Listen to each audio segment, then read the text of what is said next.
Starla Hilliard-Barnes. I got to meet her and her family in the Flathead back when she was named Miss Wheelchair Montana. And we got a chance to catch up with her back in December, late last year. We got a chance to catch up with her because not only is she just a great young woman, got a great family there in Kalispell, but here's the deal.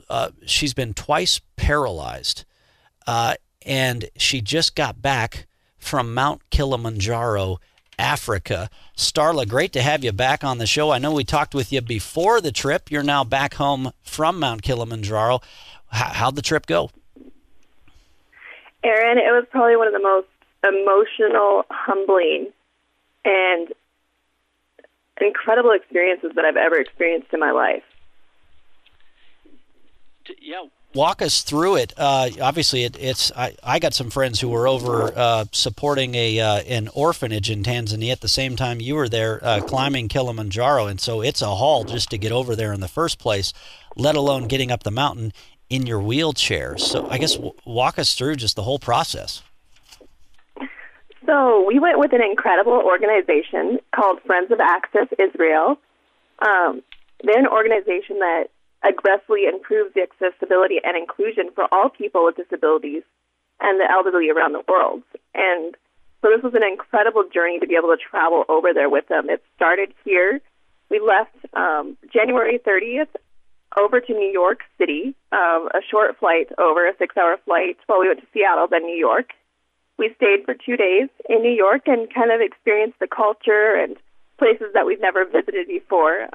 My friends that went with us, Josiah and Emily Bear, they had never been to New York before, so they wanted to see a lot of the sites while we were there and things that they've never seen. It was incredible. And from there, we left and went to Tanzania with a group of 25 other trekkers, from doctors to other paraplegics and incredible individuals going over. And that was a 15-hour flight.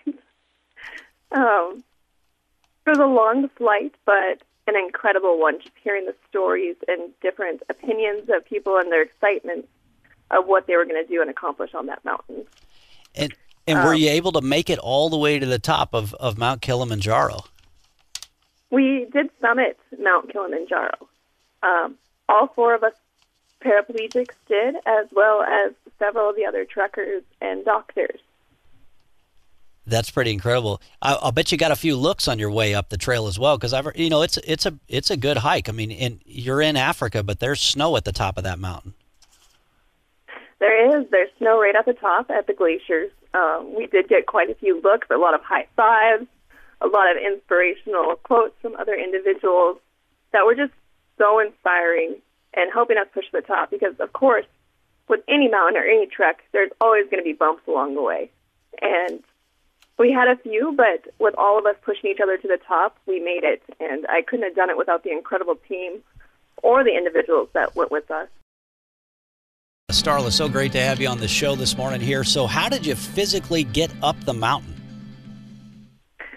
So not only did we have an incredible team and amazing porters that helped us up that mountain, but we used a piece of equipment called Paratrek chairs, a new piece of equipment that was created by Omar Zur from Israel. He comes from one of the most accessible cities in the world, and he has a father in a wheelchair, and he wanted to be able to help him climb up a mountain. So he created this new piece of technology so that other paraplegics and others in wheelchairs would be able to get up that mountain.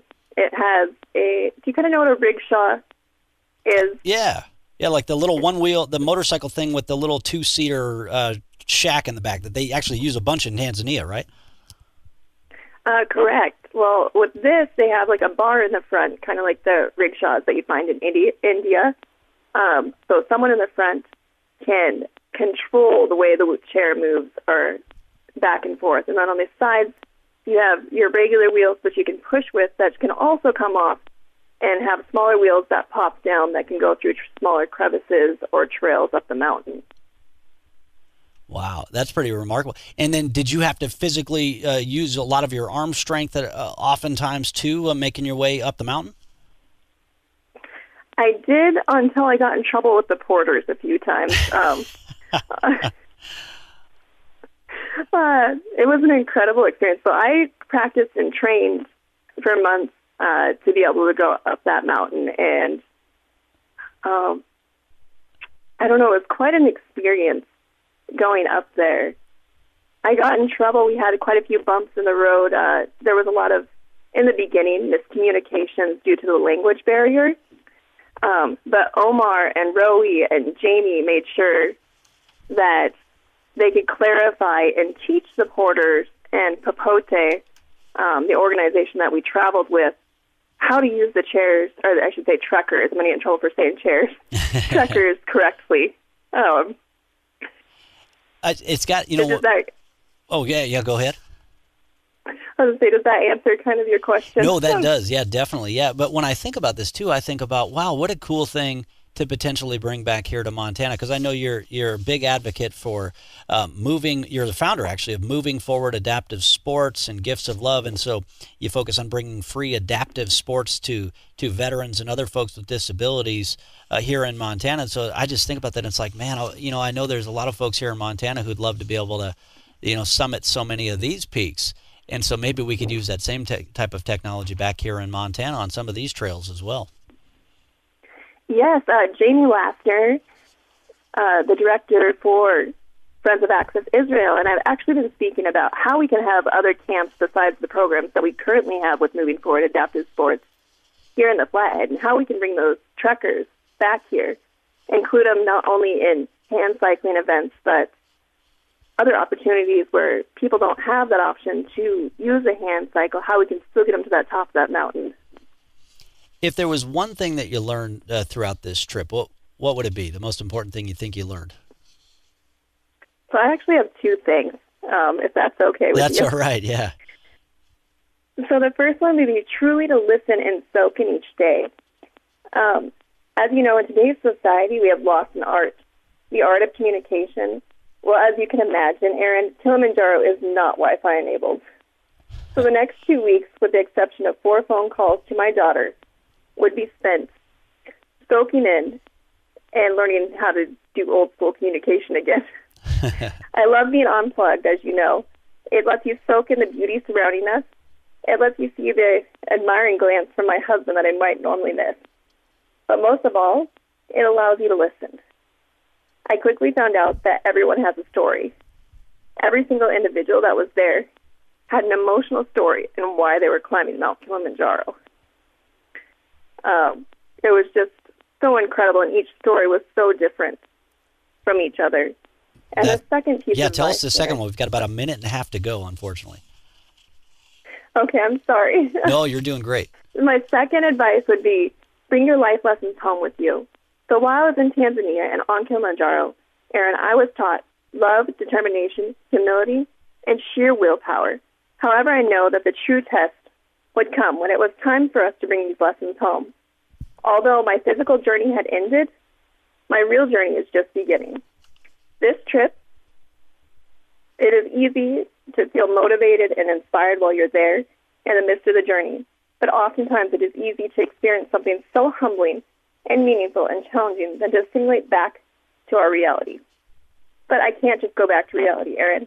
The test is now to implement what I've learned and use it as going forward. That's incredible. Well, it sounds like you've really written down some great thoughts after this trip as well. Do you have a blog or somewhere where folks can go to read more or learn more about your trip?